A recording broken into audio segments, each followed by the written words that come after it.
Sri கடவுளருள் TV நேயர்களுக்கு சக்தி ஜோதிட குழுவின் சார்பாக பணிவான நமஸ்காரங்கள். சக்தி ஜோதிட குழுவின் சார்பாக அடியேன் KS ஐயங்காரும் ஹரிஹர சர்மா ஐயாவும் வந்திருக்கோம். ஐப்பசி மாதத்தின் விஸ்வாவசு வருஷத்தின் ஐப்பசி மாதம் 18-10-2025 16-11-2025 வரலும் உண்டான நாட்களில் மாத கிரகங்களான சூரியன், செவ்வாய், புதன் மற்றும் சுக்கிரனுடைய மாற்றங்கள், இந்த மாதத்தில் வரக்கூடிய ஏற்றங்கள் மேஷம் முதல் மீனம் வரை பார்க்கலாம். அதற்கு முன்னாடி இந்த மாதத்தினுடைய கோல்சாரம் என்ன, அதை தவிர இந்த மாதத்தினுடைய விசேஷ நாட்கள் என்ன அப்படின்றத ஐயா கிட்ட கேட்டுக்கலாம். நமது யூடியூப் நேயர் அனைவருக்கும் சக்தி ஜோதிட குழுவின் சார்பாக தீபாவளி நல்வாழ்த்துக்கள். நாம் இப்போ பார்க்க போகிறது விசுவாச வருஷம் ஐப்பசி மாத பலன்களை பார்க்க போகிறோம். காலபுருஷ தத்துவத்தின்படி 4வது ராசியான கர்க்கடகத்தில் குரு பகவான் வக்ரகதியில் இருக்கார். அந்த இடத்துல குரு உச்சம் பெற்றிருக்காரு. உச்சம் பெற்றிருந்து அவருடைய நட்சத்திரமான புனர்பூசத்தில் இருக்கார். இருந்தாலும் அவர் செயலற்ற தன்மையில் இருக்கிறார். ரிட்ராகேஷன் அப்படின்னா செயலற்ற தன்மையில் இருக்கார். அதுக்கு அடுத்தது பார்த்தோம் அப்படின்னாக்க காலபுருஷ தத்துவத்தின்படி 5வது ராசி அப்படின்றது சிம்ம ராசி. அதில் கேது பகவான் இருக்கார். அதுக்கு அடுத்தது பார்த்தோம்னாக்க 6வது ராசியான கன்னியா ராசியில் சுக்கிர பகவான் இருக்கார். அதுக்கு அடுத்தது 7வது ராசியான துலாம் ராசியில் நீச்சமடைஞ்ச சூரியனும் செவ்வாயும் புதனும் இருக்காங்க. அதுக்கு அடுத்தது பார்த்தோம்னாக்க காலபுருஷத்தின்படி 11வது ராசியான கும்பத்தில் சனி பகவான் ரிட்ராகேஷனில், அதாவது ரிட்ராகேஷன்னாக்க செயலற்ற தன்மையில் இருக்கார். கூட ராகு பகவானும் இருக்கார். இப்படியே ஏற்பட்ட கிரக நிலவரத்தில் இந்த ஐப்பசி மாதம் பிறக்குது. சரி, இந்த ஐப்பசி மாதம் பிறக்கும்போது ஆத்மகாரகனான சூரியனே நீச்சம் அடைஞ்சு போயிட்டாரே சாமி. அதே போல் கடந்த ஒரு 12 நாளைக்கு சுக்கிர பகவான் நீச்சம் அடைஞ்சிருக்கிறாரு. அதை தவிர புத பகவானை பொறுத்தளவுக்கு பரிவர்த்தனை யோகம் பெற்று அவரவர்கள் ஆட்சி பெற்ற நிலையில் இருக்கிறாங்க. இந்த ஐப்பசி மாதத்தில் என்னென்ன விசேஷங்கள் வருது அப்படின்றத பார்ப்போம். எப்போதுமே நம்மளை பொறுத்தளவுக்கு நம்மளுடைய நேயர்களுக்கு என்ன சொல்லிடுறோம் அப்படின்னாக்க, எந்தெந்த நாளில் என்னென்ன விசேஷங்கள் வருதுன்னு அவங்க முன்னாடி தெரிஞ்சுக்கிட்டாங்கன்னாக்க அதற்கு உண்டான ஏற்பாடுகளை செய்து கொள்ள வசதியாக இருக்கும். 20-10-2025 என்ன தீப ஒளி திருநாள். தீப ஒளி திருநாள்னால் என்ன? நரகனை வதம் பண்ணின நாள். அதுக்கு அடுத்த நாளே அமாவாசை வந்துடுது. எப்பொழுதுமே பொறுத்தளவுக்கு தீபாவளிக்கு அடுத்த நாள் வரும், ஒரு சில காலகட்டங்கள் முன்னாடி வரும். 21-10-2025 அமாவாசை அன்னைக்கே லக்ஷ்மி பூஜை பண்ணுவாங்க. சூரனை வதம் பண்ணிய நாள். எம்பெருமான் முருகப்பெருமான் சூரனை வதம் பண்ணிய நாள் எப்போ அப்படின்னாக்க 27-10-2025. அதுதான் கந்த சஷ்டி. 28-10-2025.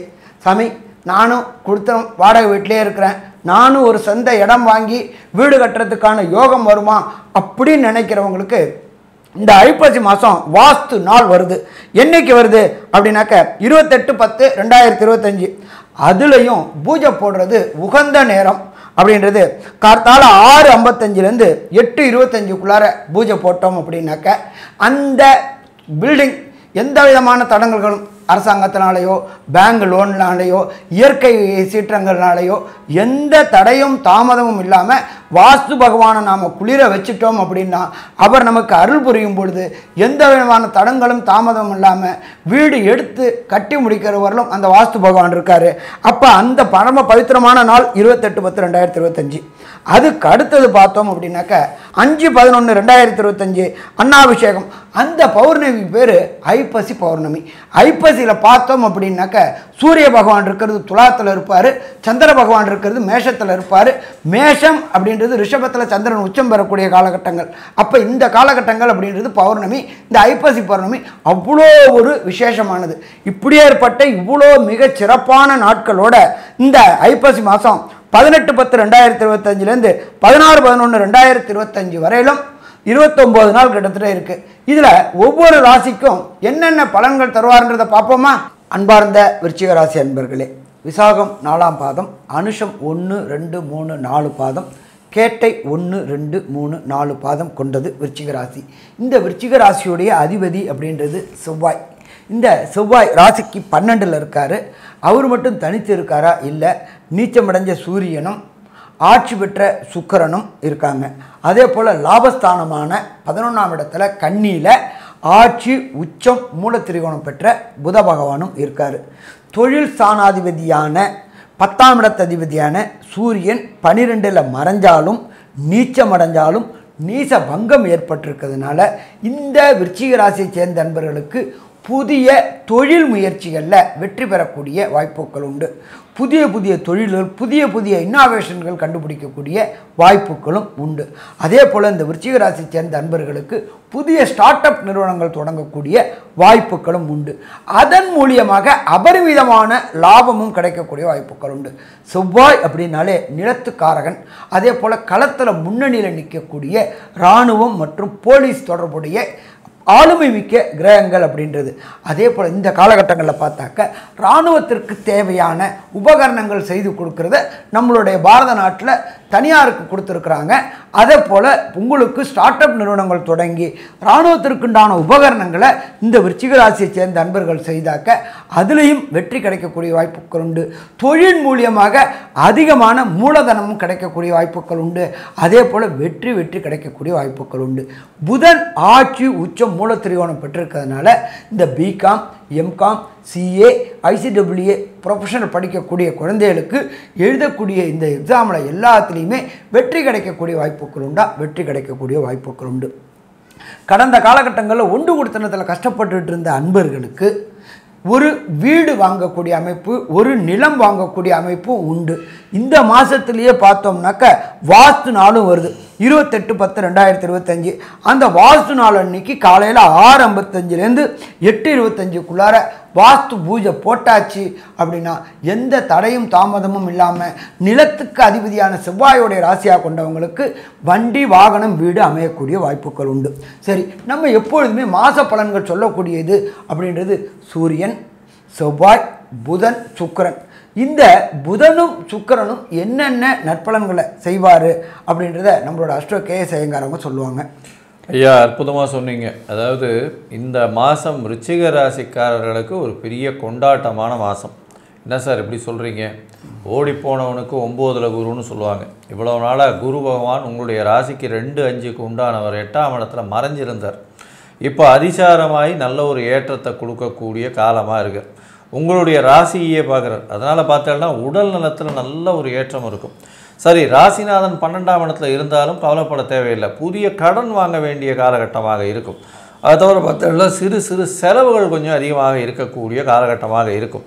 சுப செலவுகளாக இருக்கும். எப்படி சார் சுப செலவுகளாக இருக்கும்னா, ராசிநாதன் அதாவது 12ஆம் அதிபதி அப்படின்னு சொல்லக்கூடியவர் சுக்கிரன். அவர் 11ஆம் இடத்துல, 11ஆம் அதிபதி 12ஆம் இடத்துல இருக்க பரிவர்த்தனை யோகம் அமைகிறது ரொம்பவும் விசேஷம். இதன் மூலியமாக 11ஆம் அதிபதி 11ஆம் இடத்துல ஆட்சி பெறுறதும் 12ஆம் அதிபதி 12ஆம் இடத்துல ஆட்சி பெறுறதுமாக இருக்குது. அதனால் பார்த்தாலேயானால் சுக்கிரன் தன்னுடைய வீட்டில் வந்து இருக்கிறதுனால அதிகமான சுபத்துவம் இருக்கக்கூடிய காலகட்டம். கணவன் மனைவிக்குள்ளே நல்ல ஒரு ஏற்றம் இருக்கும். கணவன் மனைவிக்குள்ளே நல்ல ஒரு அந்யோன்யம் இருக்கக்கூடிய காலகட்டமாக அமைய போகிறது. வெளிநாடு, வெளியூர், வெளிமாநிலம் சென்று வரக்கூடிய பாக்கியங்கள் நிச்சயமாக கிடைக்கும். 11ஆம் இடத்துல இருக்கக்கூடிய புதன் ஆட்சி உச்ச மூல திரிகோணம் பெற்றிருக்கிறதுனால கண்டிப்பாக தொழிலில் அபரிமிதமான லாபங்கள் வரும். அபரிமிதமான லாபங்கள்னால் கொஞ்சம் நஞ்சம் இல்லாத லாபங்கள் வரக்கூடிய வாய்ப்புகள் உண்டு. எடுத்த காரியங்கள் எடுத்த இடத்துல நிச்சயமாக நிறைவேறக்கூடிய வாய்ப்புகள் உண்டு. புதன் 11ஆம் இடத்துல இருக்கிறதுனால மூத்த சகோதர சகோதரிகள் மூலியமாக நல்ல ஒரு ஏற்றமான நிலைமை கிடைக்கக்கூடிய வாய்ப்புகள் உண்டு. அதை தவிர பார்த்தாலேயானால் 12ஆம் இடத்துலையே வந்து 10ஆம் அதிபதியும் சேர்ந்து நீச்ச பங்கம் அடைகிறதுனால தொழிலில் வந்து பெரிய மாறுதல்கள் வரும். பெரிய மாறுதல்கள் மூலியமாக உங்களுக்கு இவ்வளோ நாளாக வந்து 10,000 ரூபா வந்து வியாபாரம் பண்ணிட்டுருக்கீங்கன்னா இனிமேலேருந்து ஒரு 50,000 ரூபா 60,000 ரூபா வியாபாரம் போகக்கூடிய அளவுக்கு மிகவும் ஏற்றமான காலகட்டமாக அமையப்போகிறது. அதுவும் பார்த்தாலேயானால் புதிய தொழிலும் வரக்கூடிய வாய்ப்பு. சமையல்கலை வல்லுநர்கள், ரத்தம் சம்பந்தமாக அந்த ரத்தம் டெஸ்ட் பண்ணுறது, அந்த மாதிரிகளை டெஸ்ட் பண்ணுறது, அது தவிர வந்து மருத்துவம், யூனிஃபார்ம் சர்வீசஸ்ஸு, அது தவிர லேண்டு, மண் சம்பந்தமான பூமி சம்பந்தமான விஷயங்களில் ஈடுபட்டுருக்கவங்களுக்கெல்லாம் பெரிய ஏற்றம். போர்வெல் போடுறவங்க, பூமி சம்பந்தமாக இருக்கிறவங்க, இவங்களுக்கெல்லாம் பார்த்தோம்னா பெரிய ஏற்றம் கிடைக்கக்கூடிய காலகட்டமாக இருக்குது. உங்களுடைய முயற்சிகள்லாம் வந்து சில நாட்கள் தள்ளி வைக்கணும்னு சொல்கிறோம். எந்த சில நாட்கள் அப்படின்னா அது சந்திராஷ்டம நாட்கள்னு சொல்கிறோம். ஏன்னா எல்லாமே நல்லபடியாக இருக்கும்போது நீங்கள் முயற்சி பண்ணிகிட்டே இருப்பீங்க. இந்த காலகட்டத்தில் சில நாள் முயற்சிகளை தள்ளி வைக்கிறது நல்லது. அந்த சில நாட்கள் என்னென்ன, அதற்கு என்னென்ன எளிய பரிகாரம் செய்யணுன்றதை நம்ம ஐயா கிட்ட கேட்கலாம். ஐயா நல்லா அற்புதமாக சொன்னீங்க.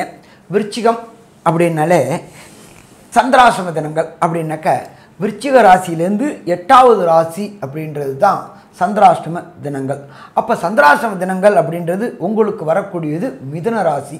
சந்திராஷ்டம தினங்கள் மிருகசீர்ஷம், திருவாதிரை, புனர்பூசம் வரக்கூடிய நாட்கள் உங்களுக்கு சந்திராஷ்டம நாட்கள். அதை கொஞ்சம் எளிமையில் சொல்லணும் அப்படின்னு சொன்னாக்க உங்களுடைய நட்சத்திரத்திற்கு 17வது நட்சத்திரமாக வரக்கூடியது சந்திராஷ்டம நட்சத்திரம். சரி, அது என்னென்னைக்கு வருது அப்படின்னு பார்த்தோம்னாக்க 8/11/2025, 9/11/2025, 10/11/2025 இந்த 3 நாட்களும் இந்த விருச்சிக ராசிக்காரங்களுக்கு சந்திராஷ்டம தினங்கள்.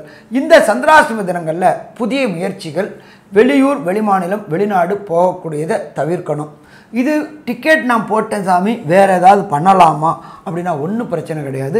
நீங்கள் இருக்கிற இடத்துக்கு பக்கத்தில் முதியோர் இல்லங்கள் அல்லது அனாதை இல்லங்கள் இருக்கிறவங்களுக்கு ஒரு நாள், அதுவும் உங்களுக்கு விருச்சிகம் அப்படின்றது செவ்வாய் அதிபதி, ஒரு செவ்வாய்க்கிழமை அன்னைக்கு அவங்களுக்கு காலை உணவு டிஃபனு, மத்தியான சாப்பாடு, சாயங்காலம் டிஃபனு, இதை 3ம் நீங்களே உங்கள் செலவில் நீங்களே உங்கள் கை கொண்டு பரிமாறும் பொழுது வெளியூர், வெளிமாநிலம், வெளிநாடு முயற்சி செய்யக்கூடியவங்களுக்கு ஏற்படுகின்ற தடைகளும் தாமதங்களும் விளக்கும். சரி, அடுத்தது இந்த விருச்சிக ராசியை சேர்ந்த அன்பர்களுக்கு தசாநாதன், புத்திநாதன், அந்தரநாதன், சூட்சுமநாதன், பிரணவநாதன் சரியில்லை அப்படின்னாக்க கிடைக்கக்கூடிய பலன்கள் குறைவாக கிடைக்கும். அப்போ அதை பெறணும்னா என்ன பண்ணணும் அப்படின்னாக்க திருச்செந்தூர் எம்பெருமான் முருகப்பெருமானை சேவிக்கணும். சேவிக்கிறதுக்கு முன்னாடி கடலில் ஸ்நானம் பண்ணிவிட்டு திருச்செந்தூர் முருகப்பெருமானை சேவிச்சுட்டு அங்கே ஒரு 11 பேருக்கு அன்னதானம் செஞ்சுட்டு வந்தீங்க அப்படின்னு சொன்னாக்க வர பிரச்சனை, வந்த பிரச்சனை விலகும். சாமி, எனக்கு திருச்செந்தூர் போகிறதுக்கு கொஞ்சம் சிரமமாக இருக்குது, ஏதாவது அருகில் இருக்கிற கோயில் ஏதாவது சொல்லுங்கள் அப்படின்னாக்க நீங்கள் இருக்கிற இடத்துக்கு பக்கத்தில் முருகன் கோயிலுக்கு போயிட்டு செவ்வாய்க்கிழமையில் செவ்வாய் ஹோரையான 6 to 7 முருகப்பெருமானுக்கு ஒரு அர்ச்சனை மற்றும் 3 நெய் தீபம் போட்டு வழிபட்டுக்கிட்டு வாங்க. வரக்கூடிய பிரச்சனை, வந்த பிரச்சனை விலகும். சரி, அதுவும் என்னால் போக முடியாது சாமி, வீட்டில் இருந்துக்கிட்டே ஏதாவது ஒன்று சொல்லுங்களேன் அப்படின்னாக்க காலையில் செவ்வாய்க்கிழமை காலையில் 6 to 7 செவ்வாய் ஹோரையில் கந்த சஷ்டி கவசம் படிங்க. சாயங்காலம் சூரியனும் சந்திரனும், சூரியன் அஸ்தமித்து சந்திரன் உதயமாகக்கூடிய நாளில் விஷ்ணு சஹஸ்ரநாமம் கேளுங்க. இதை 2ம் பண்ணினீங்க அப்படின்னாக்க வரக்கூடிய பிரச்சனையும் வந்த பிரச்சனையும் எப்படி சூரியனுடைய ஒளிக்கதிர்கள் படும்போது பனி விலகுதோ அதே மாதிரி விலகும். ஸோ மொத்தத்தில் இந்த விருச்சிக ராசி என்பவர்களுக்கு இந்த ஐப்பசி மாதம் அற்புதமான மாதம்னு சொல்லலாமா, அற்புதமான மாதம் சொல்லலாம். ஆனாலும் ஒரு சில ப்ளஸ் என்ன மைனஸ் என்னன்றதை கன்க்ளூஷனாக நம்மளோட அஸ்ட்ரோ கேஎஸ்ஐங்கிறவங்க சொல்லுவாங்க. ஐயா, அற்புதமாக சொன்னீங்க. இந்த மாதம் பார்த்தாலேயானால், அதாவது ஐப்பசி மாதம் விஸ்வாவசு வருஷம் ஏற்றமான மாதமாக இருக்கும். தொழிலில் மிகப்பெரிய அபிவிருத்தி இருக்கும். உடல் நலத்தில் நல்ல ஏற்றம் இருக்கும். வெளிநாடு போய் படிக்கக்கூடிய மாணவர்களுக்கு நல்ல ஒரு சந்தர்ப்பம் கிடைக்கக்கூடிய காலகட்டம். க்ஷேத்ராடனம் போயிட்டு வரக்கூடிய வாய்ப்புகள் உண்டு. கணவன் மனைவிக்குள்ளே நல்ல ஒரு அந்யோன்யம் இருக்கக்கூடிய வாய்ப்புகள் உண்டு. தொழிலில் புதிய தொழில் வரக்கூடிய, புதிய தொழிலில் புதிய யுக்தியை கையாளக்கூடிய வாய்ப்பு, அதன் மூலியமாக அதீத லாபம் பெறக்கூடிய காலகட்டமாக இருக்கும். படிக்கக்கூடிய மாணவர்களுக்கு நல்ல ஒரு ஏற்றமாக இருக்கக்கூடிய காலகட்டமாக இருக்கும். பணவரவிற்கு பஞ்சம் இருக்காது. எடுத்த காரியங்கள் நிச்சயமாக நிறைவேறும். குழந்தைகள் மூலியமாக நல்ல ஒரு ஏற்றமான செய்தி வரக்கூடிய வாய்ப்புகள் உண்டு. எல்லாம் இருந்தாலும் 4ஆம் இடத்தில் இருக்கக்கூடிய வக்ர சனியின் மூலியமாக சிறு சிறு அலைச்சல் அதிகமாக இருக்கும். உடல் உபாதைகள் கொஞ்சம் ஜாகிரதையாக பார்த்துக்கிறது நல்லது. உங்களுடைய வண்டி வாகனங்களில் போகும்பொழுது ரொம்பவும் பொறுமையாகவும் அரசாங்கம் சொல்லக்கூடிய விஷயங்கள் மூலியமாகவும் செல்வது நல்லது. இந்த மாதம், அதாவது ஐப்பசி மாதம் விஸ்வாவசு வருஷம், உங்களுக்கு 90% பெரிய ஏற்றமும் மாற்றமும் உங்கள் வாழ்வில் உண்டாகும் அப்படின்னு இந்த சக்தி ஜோதிட குழு சொல்லுது. நன்றி, நமஸ்காரம். கடவுள் அருள் டிவியை பார்த்தமைக்கு நன்றிகள். மேலும் இது போன்ற தகவல்களை தெரிந்து கொள்ள கடவுள் அருள் டிவியை சப்ஸ்கிரைப் செய்யுங்கள். மறக்காமல் பெல் ஐக்கானை கிளிக் செய்யுங்கள்.